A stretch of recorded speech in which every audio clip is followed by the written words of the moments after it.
I am a pilgrim, a wanderer, and a pilgrim is a wanderer with a purpose. A pilgrimage can be either to a place or for a thing, and mine is for a thing. Mine is for peace. Now, it covers the whole peace picture. Peace among nations, peace among groups, peace with our environment, but also peace among individuals, and the very, very important inner peace, which is what I talk about the most. Traditionally, a pilgrimage is undertaken on foot and on faith, prayerfully, and as an opportunity to contact people. And for that purpose, I wear my short tunic with Peace Pilgrim on the front and 25,000 miles on foot for peace on the back. It makes all my contacts for me in the kindest way. And I like to be kind. In the most effective way. You're in a much better position to talk to people when they approach you than when you approach them. And I notice those who come are worthwhile people. They're either genuinely interested in peace or they have a good, lively curiosity. One more thing, a pilgrim customarily has a message, and this one does. In one sentence, it says, this is the way of peace. Overcome evil with good, and falsehood with truth, and hatred with love. There isn't anything new about that message except the practice of it, but I consider it the lesson for today, and so it becomes the message of my peace pilgrimage. Now, I have had many opportunities to put that peace message into practice in my life. I remember the first year of my pilgrimage, I was tested quite a number of times. But you know, life is a series of tests. If you pass your test, you look back upon it as a good experience. I want to tell you about the only time on my pilgrimage that I was ever hit. And of course, this is once in 26 years, because I've been on pilgrimage since January 1st of 1993. I was trying to help a disturbed teenage boy who had once beaten his mother so that she had to spend a few weeks in a hospital. So everybody was afraid of him. And he wanted to go for a walking trip into the hills, which I thought would do him good. And he was afraid to go alone. He was afraid he might break a leg and be left lying there. So I offered to go with him. And we got up onto the first, and that was the first time really that I had seen him off the beam, so to speak. A thunder shower came along, which was very close, and he was very terrified. And off the beam he went, and he came for me, and he was hitting at me as he came toward me. I didn't run away, which I guess I could have done. He had a heavy pack on his back. I just felt the deepest compassion for him. How awful to be so psychologically sick. And therefore I was able to face his hatred with love even while he hit me. And as a result, it reached the good in him. He said, "You didn't hit back. Mother always hits back." And then he experienced remorse, complete self-condemnation. And to make a long story short, what are a few bruises on my body in comparison with the transformation of a human life? He never was violent again. Now let me tell you about a more difficult test than that. That was the time when it was necessary for me to defend a frail little 8-year-old girl against a large man who was about to beat her. And the girl was terrified. Now, of course, if you're afraid, you're in danger because you attract the very things you fear. It's because I fear nothing and expect only good that, to me, good comes.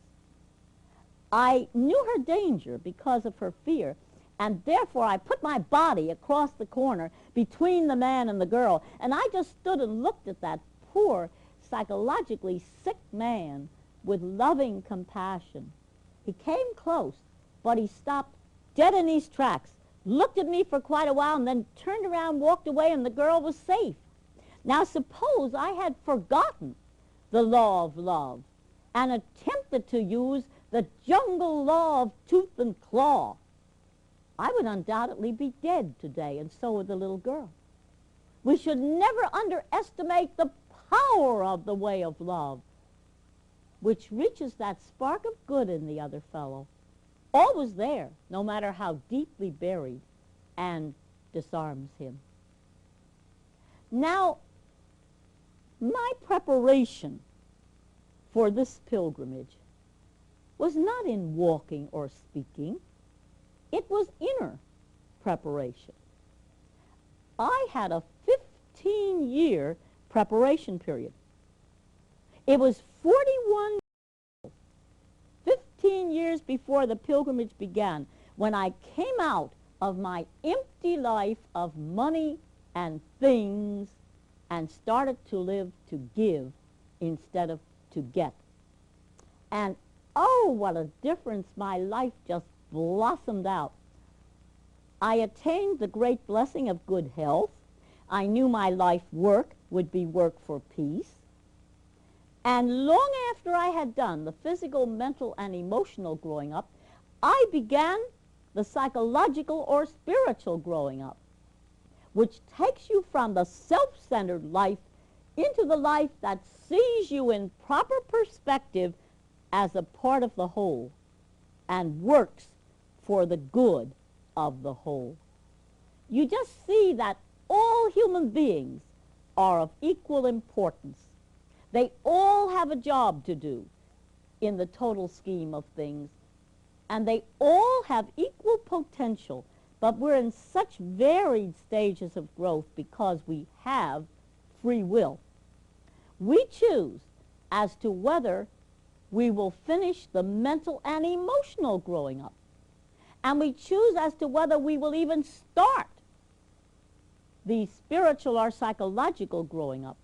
And so many choose not to, because the beginning of it is that feeling of complete willingness without any reservations to leave that self-centered life. Now, it was doing that growing up and finding inner peace that prepared me for the pilgrimage that I walk today. My hair had turned to silver when I started out. My friends thought I had taken leave of my senses. But what I walk on is not the energy of youth. It was gone when I started. This is what I'm doing with my retirement years. I walk on that endless energy which comes with having done the spiritual or psychological growing up, with having found inner peace. Now, I want to share with you, I call them steps to peace. Because, you see, I realize that the steps are not taken in any certain order. The first step for one may be the last step for another. And therefore, I don't even give these steps in the order in which I took them. Let's just hit a few high points. In the first place, it was a wonderful in my life when I realized the wonderful purpose of problems in our lives. You see, created are not only the worlds and the beings, but also the laws. The physical laws applying to material things, and the psychological or spiritual laws applying to human conduct. As we are willing to obey those laws, our lives will be in harmony. But if we choose to disobey those laws, then difficulties come into our lives. But the wonderful purpose of those difficulties is to push us toward harmony. And so when I realized this, that problems are growth experiences, opportunities for inner growing, I began to face my problems with anticipation. Here's a problem. What can I learn from this? And then it was a problem no longer. It was a challenge. I realized that no problem is ever set before you in this orderly universe that you are not capable of solving with a proper attitude. And as I solved my problems according to the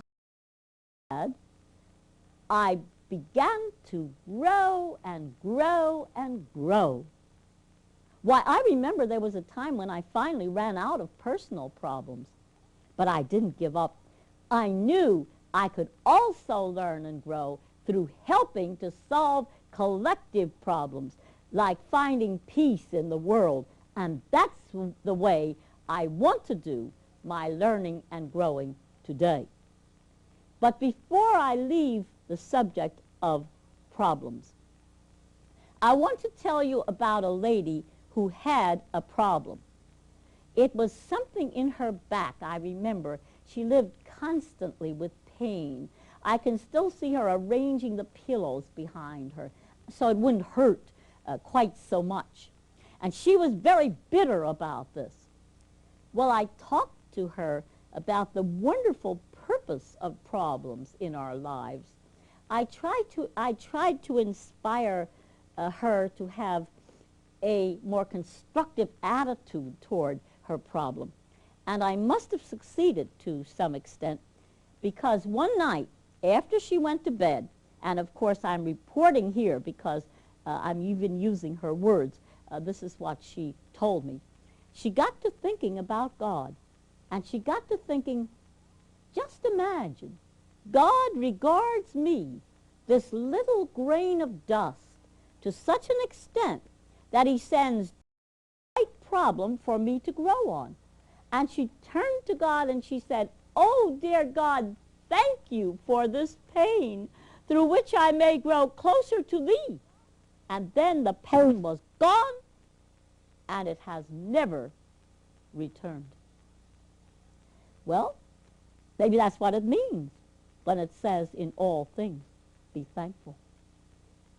Now, before I pursue further the subject of bringing to harmony with the laws which govern this universe, let me tell you that there is one more thing required of us, and that is to find and fit into our special place in the life pattern. And this is unique for every human being. Now, there are two good techniques if you don't know what your job is. Your self-centered nature does not know what your job is. It comes through an awakening of your higher nature, your nature centered in the good of the whole. So, I would suggest an inspirational time for the seekers, a time apart. It wouldn't need to take very long. It never took me more than an hour at the most. Now, you might like to listen to some beautiful, uplifting music. That might inspire you. You might like to read a few beautiful words and ponder upon them. You might like to just sit in absolute silence. And you might like to do a combination of things. One of the things, and this is the thing I used to do, you might walk, receptive and silent amid the beauties of nature.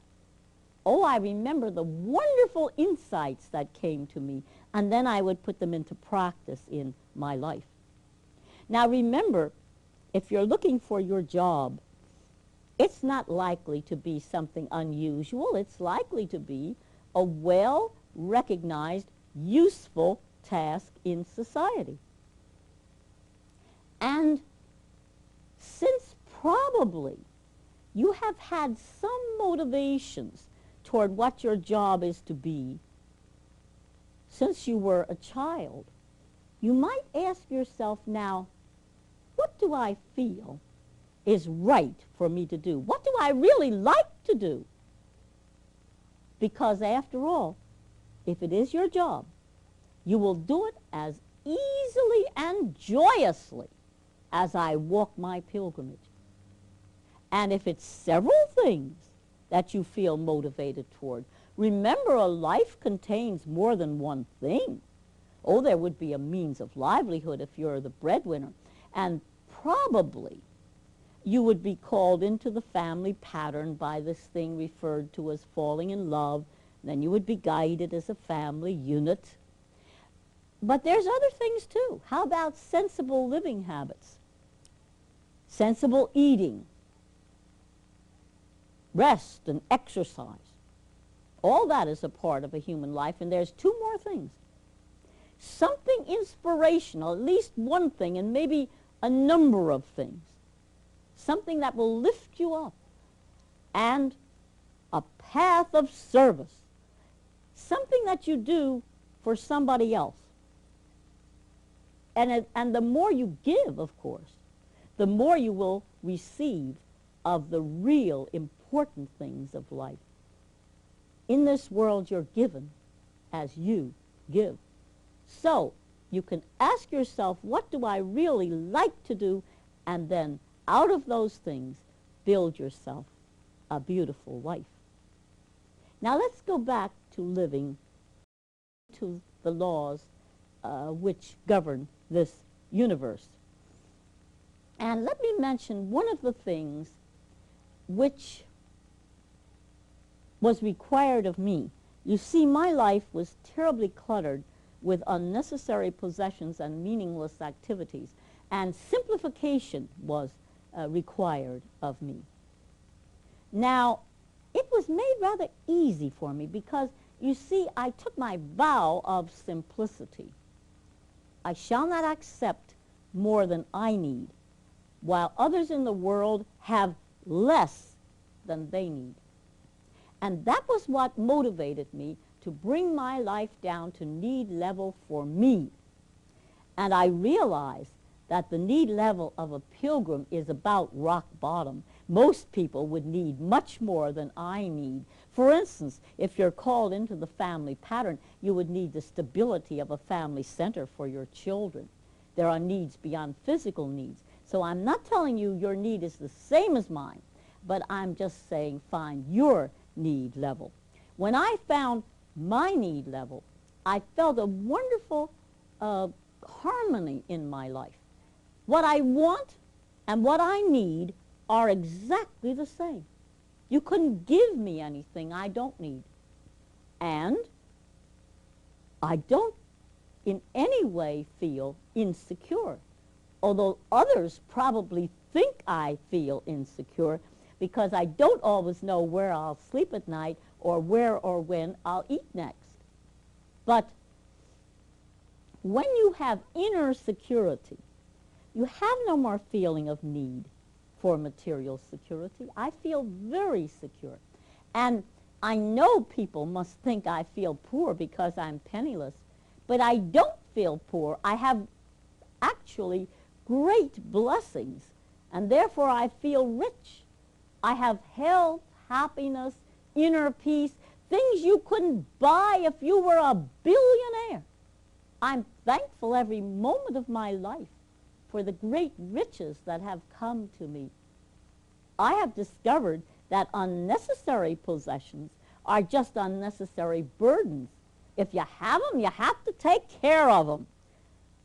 I remember I was trying to help a lady who was up in years and working so hard and always complaining, and I finally said to her, why in the world do you need to work so hard? You have only yourself to support. And she said, oh, I have to pay rent on a 5-room house. A 5-room house, I said to her, but you're alone in the world. Couldn't you live happily in one room? Oh, yes, she said sadly, but you see, I have furniture for a 5-room house. And there she was, working her fingers to the bone to provide a proper home for that furniture. Now, let me tell you about one who was liberated, although not in the best possible way. I met her about a month after her huge house, in which she and her husband had been living alone since the children were grown, had burned down and they'd been out. They'd lost everything except the clothes they were wearing. And remembering how attached she had been to that huge house, in spite of the fact that it was such a burden for her to take care of, I started to say a few words of sympathy to her. But she said, "Don't sympathize with me. Now, you could have the morning after, but not now. Just think, I will never have to clear up that attic. I will never have to clean that basement. I will never have to clear out those clothes closets." Why, she said, "I have never felt so free. I just feel I'm starting life all over again." And indeed, she and her husband were living in a sensible-sized little apartment. But wouldn't it have been better if she had given her surplus to those in need, because then she would have been blessed by the giving? But in any case, she was free. And I remember, as soon as I had freed myself of unnecessary possessions, I began to feel this wonderful harmony in my life between inner and outer well-being. Now, there's a great deal to be said about such harmony, not only for an individual life, but also for the life of a society. You see, as a world, we're so way out of harmony, so way off on the material side. Even if we don't have it, we desire it. And we're so way lacking on the inner side that when we discover all these technological advancements, why, what's the first thing we often think of doing with them? Putting them into bombs and using them to kill people. And this is because our inner well-being lags so far behind. The valid research for the future is on the inner side. We need to bring those two into balance so we'll know how to use well the material well-being we already have. Now, let's talk about a few purifications that are required of us along the way. Purification of the body.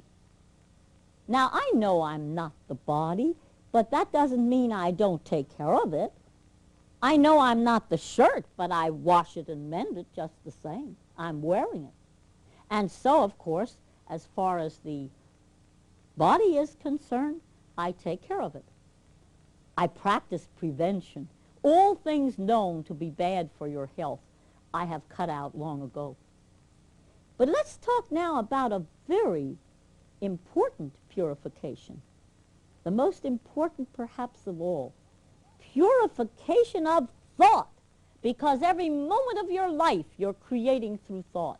You're creating your inner conditions and you're helping to create the conditions around you.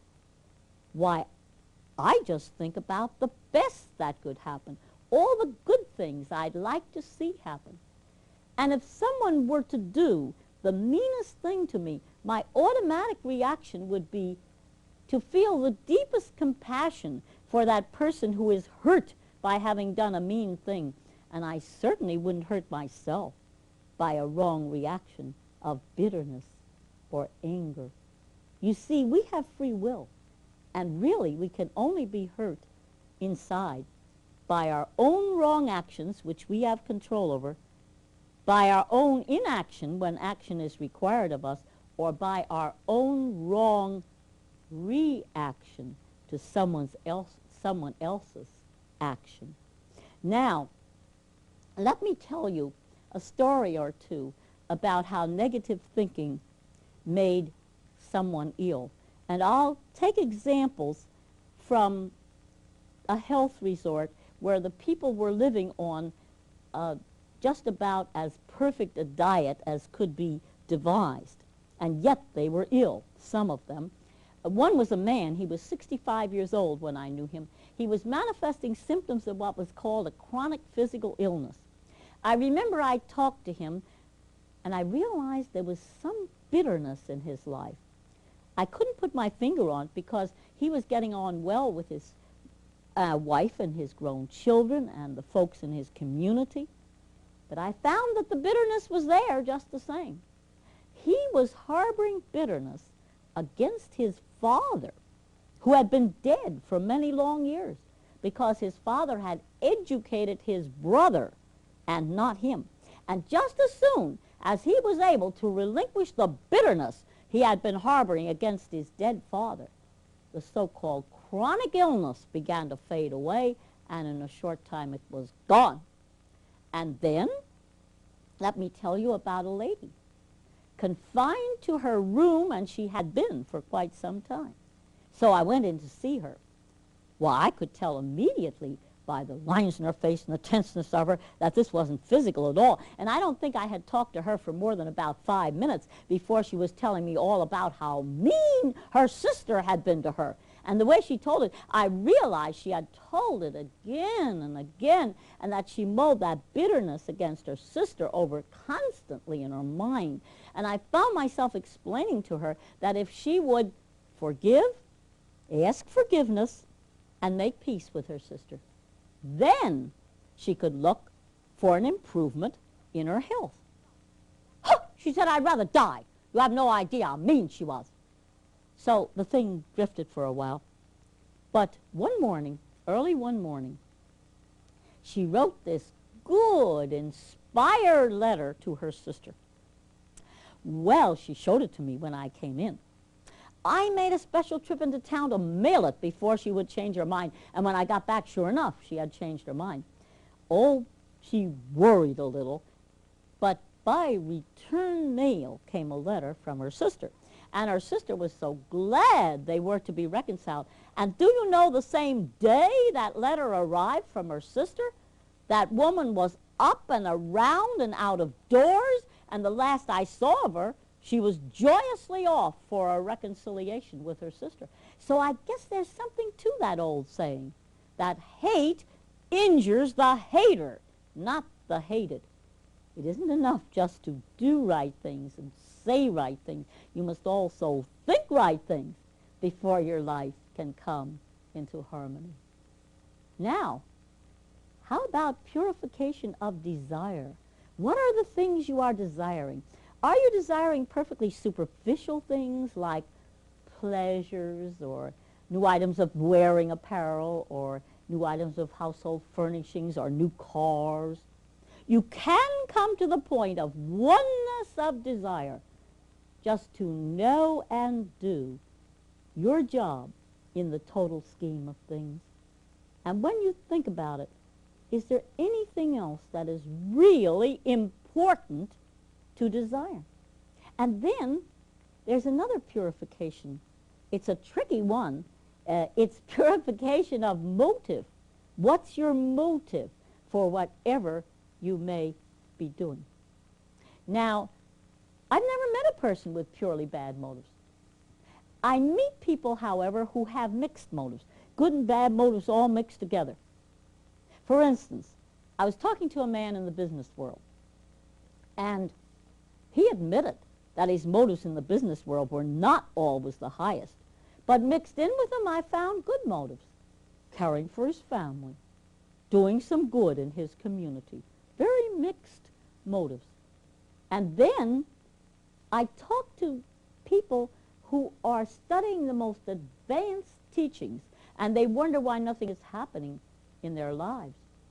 Their motive is the attainment of inner peace for themselves, which is a selfish motive. They won't find it that way. Your motive, if you are to find inner peace, must be an outgoing motive. Service, of course, giving, not getting. I've met a few people who did need to change their jobs in order to change their lives. But I've met many more people who merely needed to change their motive to service in order to change their lives. Like the architect that I knew. Now, It was his job to be an architect. He was a good architect, but his motive was to make a lot of money and keep up with or get ahead of the Joneses.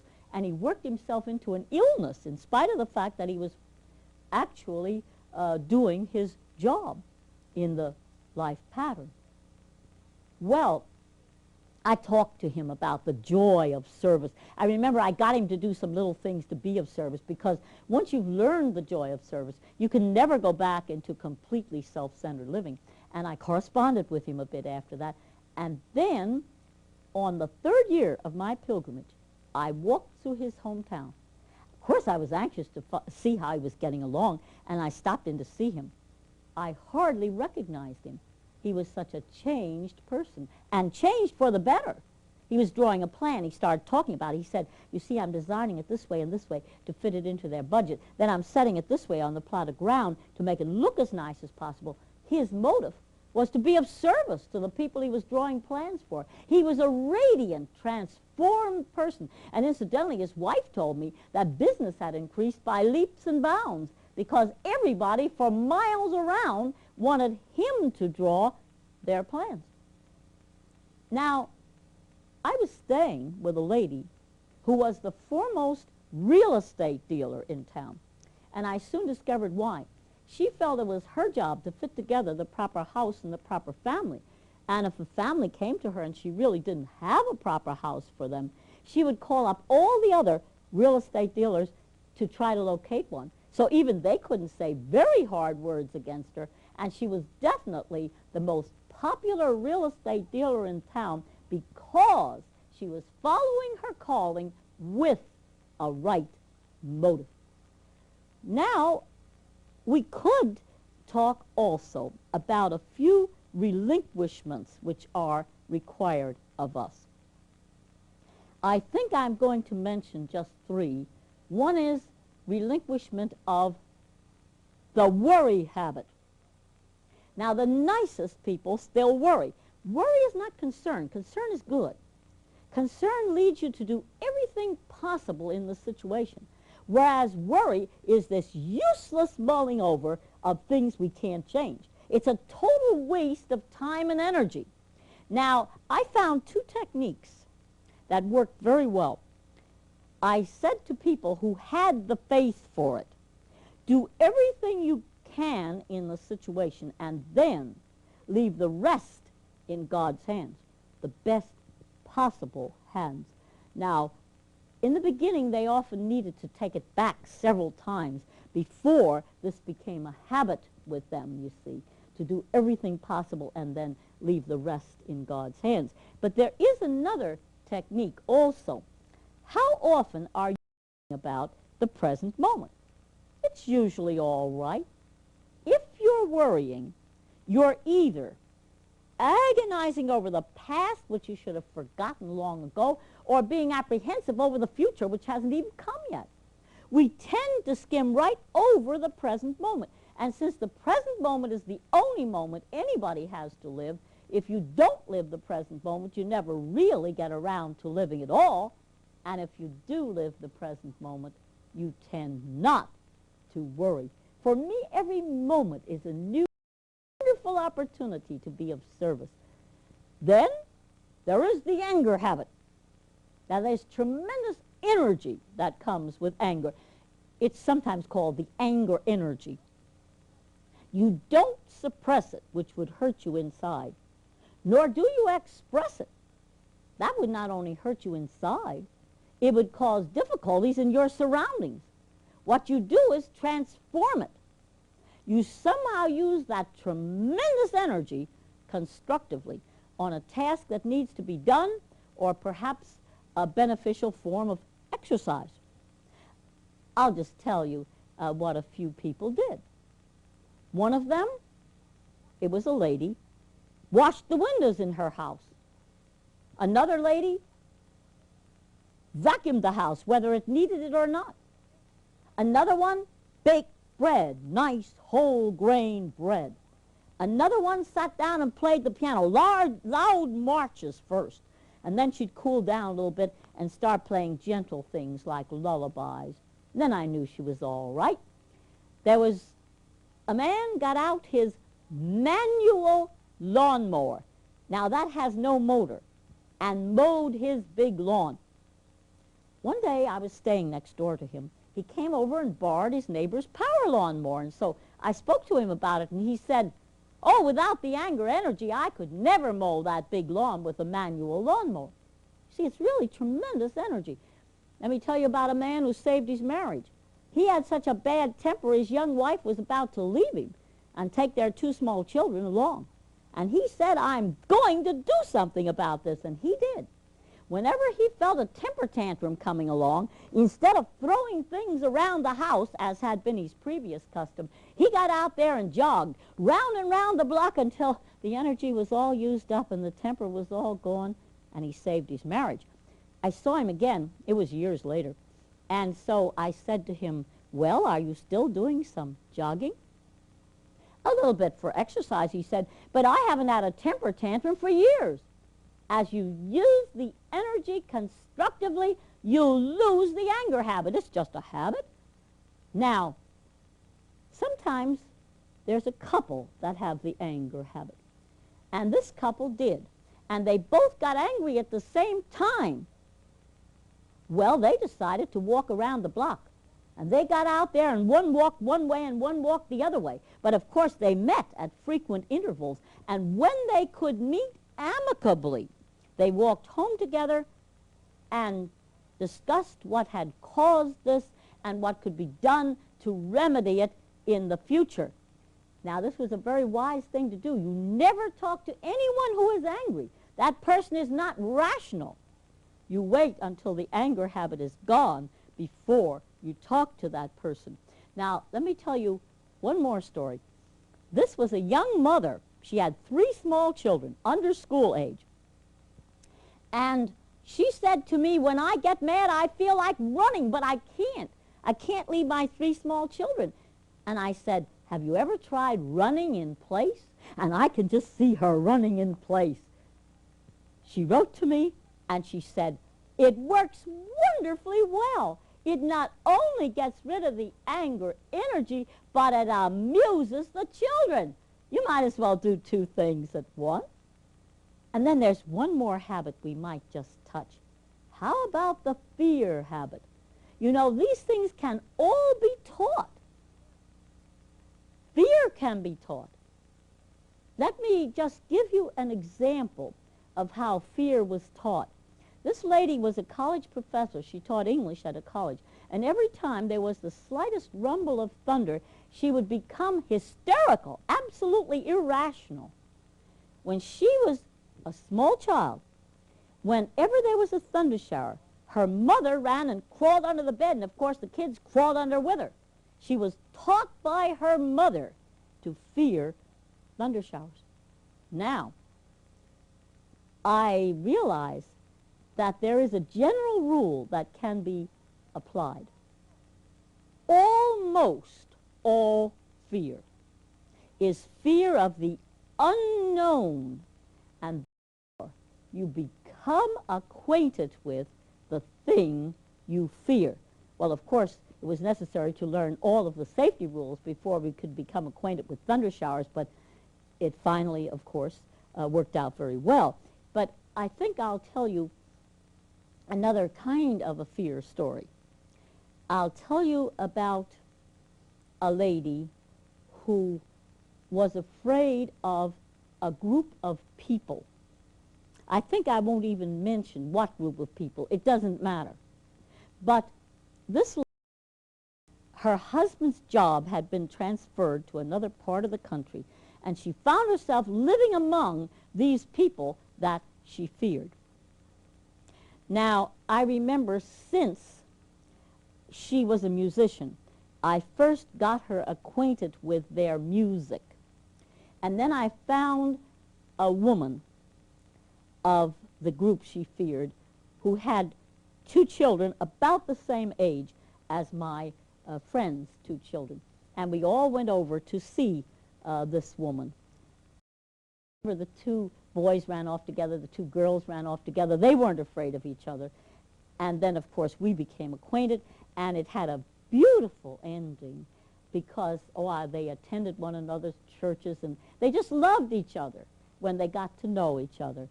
They discovered that their likenesses were much greater than their differences, however great their differences seemed. And then, let me tell you one more fear story. I've heard of women who were afraid of mice, and I know women who are afraid, but this woman was afraid of a cat. Now, it was a common, ordinary household cat that she was afraid of.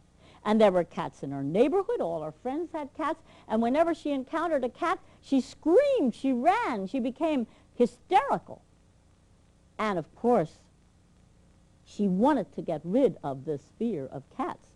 Now, there may be some reason for it. That's true. I'm sure a psychologist might say, oh, well, when she was a baby, she was frightened by a cat.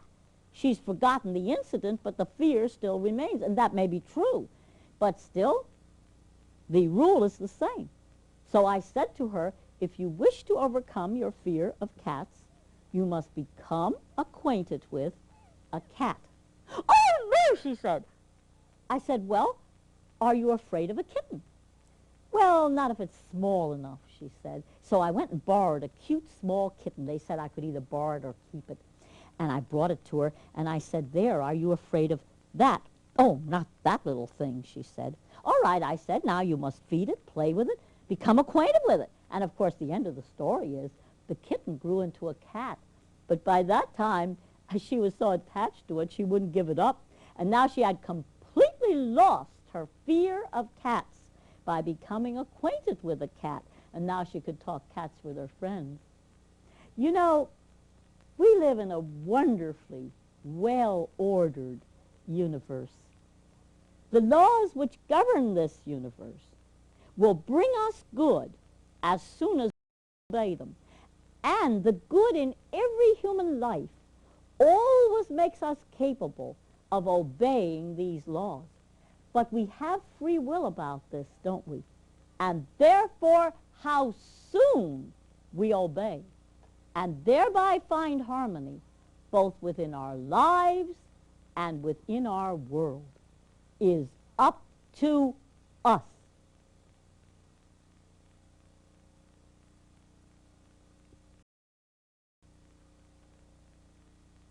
Thank you.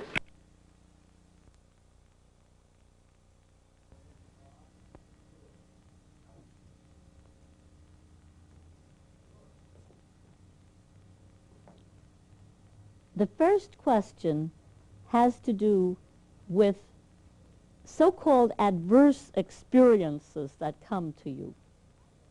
Now, I believe that every experience that comes to me has a purpose in my life. It might inspire me, it might educate me, it might give me a chance to be of service. I had a prison experience once. I was being investigated to discover if I was a vagrant or a religious pilgrim. And they booked me at the city desk for vagrancy. That doesn't mean I was convicted. I was just suspected of being a vagrant. And then I went through the regular routine, the fingerprinting. And I remember I just spoke to the man who was fingerprinting me because I had never been fingerprinted before or since. And I remember he just responded so well to being treated like a human being. He gave me a lecture on fingerprinting. He showed me the charts while people were waiting in line. And then they photographed me. I remember they hung a number around my neck, and they photographed me from the front and from the side. And you've seen those pictures in the post office. Remember how mad they all look? And so I thought, let me be different. And I smiled as sweetly as I could. So there's one smiling face somewhere in the rogues gallery. And then they questioned me. Two men questioned me. And I remember they asked me if I would answer questions. I said, well, certainly I will answer your questions. Not because you are law enforcement authorities, but because you are fellow human beings. I answer the questions of all my fellow human beings. And I said, you know, whatever you are in your official capacity, you're also, first and foremost, a human being. And if we were to talk together, human being to human being, we would really get much farther, much faster. And we ended up that way, talking person to person about the purposes of the pilgrimage. But they first used a kind of a confusing technique. One would fire a question at me. Before I could answer it, the other would fire a question at me. And I had to keep saying, if you'll pardon me just a moment while I answer your question, then I will answer your question. And, you know, that wasn't terribly meaningful. But then they got into other things, like asking me about the nature of God and the nature of prayer and, nature of good and bad, questions like the college students asked me, and I warmed to the subject. And then they began to relate this to the cause of peace. I'm a peace pilgrim, you see, and they said, would you under any circumstances use or sanction the use of physical violence? No. Why? This is contrary to God's laws, and I would rather have God on my side than any power on earth. And I told them about the time I was hit by the disturbed teenage boy. And then they said, but suppose to defend a loved one it were necessary. I said, I do not believe I could defend a loved one by disobeying divine law. Then I would lose the protection of the law for my loved one and myself. And I told them about the time I was called upon to defend the frail little 8-year-old girl. And then they said, if you had to choose between killing and being killed, which would you choose?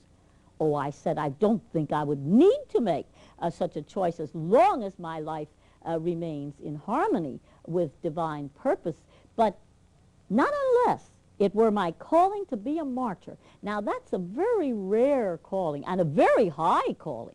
I don't believe it's my calling, although I'm ready if it is. The world learns and grows through its martyrs. I said if I had to make such a choice, I would choose being killed rather than killing. In any case where it was necessary for me to choose between harming and being harmed, I would choose being harmed rather than harming. And they said, could you give a logical explanation for such an attitude? Yes, I said, in my frame of reference I could. In my frame of reference, I'm not the body. I'm only wearing the body. I'm that which activates the body. That's the reality. Now, if I am killed, it destroys merely the body, which is transient anyway. But if I kill, it injures the reality, which can only be injured by my own wrong acts. They put me down as having a religious basis for my peace witness. But suppose I had said, well, after all, you've heard of self-defense. Even the law recognizes self-defense. This might have been considered legal, but not religious. And then they put me in with the girls. Great big inner rooms surrounded by cell blocks into which they locked the women 4 to a cell block each night. And as I walked in, I said, you have dedicated your life to service. Behold your wonderful new field of service. And they said to me, you're a funny one. You're the first one ever came in smiling. Most of them come in crying or cursing. And I said, girls, we have a day off. Now, suppose you had a day off at home. Wouldn't you do something worthwhile with that day? And they said, yeah, let's. Well, we do. So we sang some songs. I showed them a simple little energizing exercise. I talked to them about bringing their lives into harmony. I said, look, you live in a community here. You could take the steps toward inner peace in your community right here. And they were interested. They asked questions. It was a beautiful, beautiful time with them. And then that afternoon, they changed matrons, and the girls said, that's a horrible person that's coming on here. Don't even speak to her. But I know there's good in everybody. That woman was actually, she was a widow, and she was supporting her children with that job. Now, she didn't always feel well at times, but she felt she had to work, and that's why she was a bit cross at times. And that night I said to her, I know you have a full house here, but never mind, I'm quite used to such things. I can sleep on this wooden bench. She had them bring in a cot with clean bedclothes. I had a warm shower with a clean towel, all the comforts of home. And the next morning, they took me down into court. It was one of these perfectly beautiful days. And I wasn't handcuffed. The young man walking beside me, young policeman, wasn't even holding on to me, and he had a great big gun at his side. And I said to him, if I were to run away, would you shoot me? No, he said, I never shoot anything I can catch. I thought that was so cute. And then he got me into the anteroom of the courthouse. And there was one of the big fellows that had questioned me the day before. And I was feeling real good and looking forward to another day with the girls. And I said to him very brightly, "Good morning." And he looked at me in some surprise. He said, "Well, you don't seem to be any the worse for your day in prison." I said, "Oh, you can imprison the body, but not the spirit." And you know, that's true.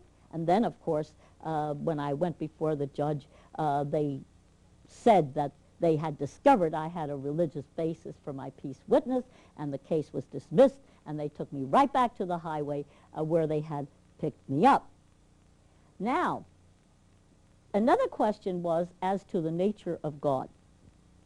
When I was 16 and a senior in high school, I first made my search for God, couldn't get my answer from the outside, pondered upon it, slept over it, and did get my answer from the inside through the still small voice within. And my original answer told me what to look for. It said, we human beings lump together everything in the universe which is beyond the capacity of all of us collectively. And to all those things together, some of us give the name God. And then I was off on an intellectual search. And I looked at a tree and I said, there's one. All of us working together couldn't create that one tree. And even though it might look like a tree, it wouldn't grow. There's a creative force beyond us. I looked at my beloved stars at night. I said, there's another. A sustaining power is keeping planets in their orbits. And I watched all the changes taking place in the universe. I said, there's another. Something is motivating toward constant change in the universe. I also realized that there is an overall intelligence which governs the universe by physical laws applying to material things and spiritual laws applying to human conduct. I touched God many times as truth, all that intellectually, and emotionally I touched God as love and goodness and kindness and beauty. I felt God through the beauty of a sunrise or a sunset. And then reaching out through an awakened divine nature, I was able to perceive God as the ever-present, all-pervading essence or spirit, which binds everything in the universe together and gives life to everything in the universe. That brought God close. I am within God, and God is within me. I could not be where God is not. It removes all fear and all loneliness from your life. Your life is different. And then the other question had to do with the nature of death. And I said, death is a beautiful liberation to a freer living. And let me tell you my own experience in facing death. I was walking in a very isolated section of the country. I knew there was no human habitation within many, many miles. And that afternoon there came one of these quick snowstorms. It was out of season, and the snow was just dumped down like a cloudburst of rain. All of a sudden I was walking in deep snow, and I noticed no more cars were running on the road. I guess they were getting stuck and they had closed the road. And then darkness was dumped down, and I couldn't see my hand before my eyes. The snow was blowing in my face, and it was getting bitter cold. It was the kind of cold that penetrates into the marrow of your bones. But God had never seemed so close, and I made a complete identification that night, not with the clay garment, the body, which is destructible, but with the reality which activates the clay garment, which is indestructible. I felt so free. I knew everything would be all right, whether I remained to serve in this earth life or whether I went on to serve in a freer life beyond. I felt guided to keep on walking. I couldn't see if I was walking along the highway or out into some field. I couldn't see anything. And my feet in my low canvas shoes were like lumps of ice. They just felt so heavy as I plodded along. And then my entire body began to become numb with the cold. And after there was more numbness than pain, came what some would refer to as a hallucination and what some would refer to as a vision. It was as though I became aware not only of the embodied side of life, where everything was black darkness and bitter cold and swirling snow, but also, and it seemed so close, I could step right over into it, of the unembodied side of life, where everything was warmth and light. There was great beauty. It began with familiar color and transcended familiar color. It began with familiar music and transcended familiar music. And then I saw beings way off at a great distance, like looking at beings from the top of a high mountain. But one of them moved very quickly toward me. And when she came close enough, I recognized her, although she looked much younger than she had looked when she stepped over. And since I believe that at the time of the beginning of the change called death, those nearest and dearest come to welcome us, I have been with those who stepped over. I remember well how they talked to their loved ones on both sides as though they were all right there in the room together. I thought, my time has come now to step over. And so I greeted her, and I either said or thought to her, "You have come for me?" But she shook her head. She motioned for me to go back. And just at that point, I ran into the railing of a bridge, and the vision was gone. And then, because I felt guided to do so, I groped my way down that snowy embankment, got myself under that bridge, and under that bridge I found this large cardboard packing box with wrapping paper in it. And very slowly and clumsily, in my numb condition, I managed to pull that wrapping paper around me. And there, under the bridge, during the snowstorm, I slept.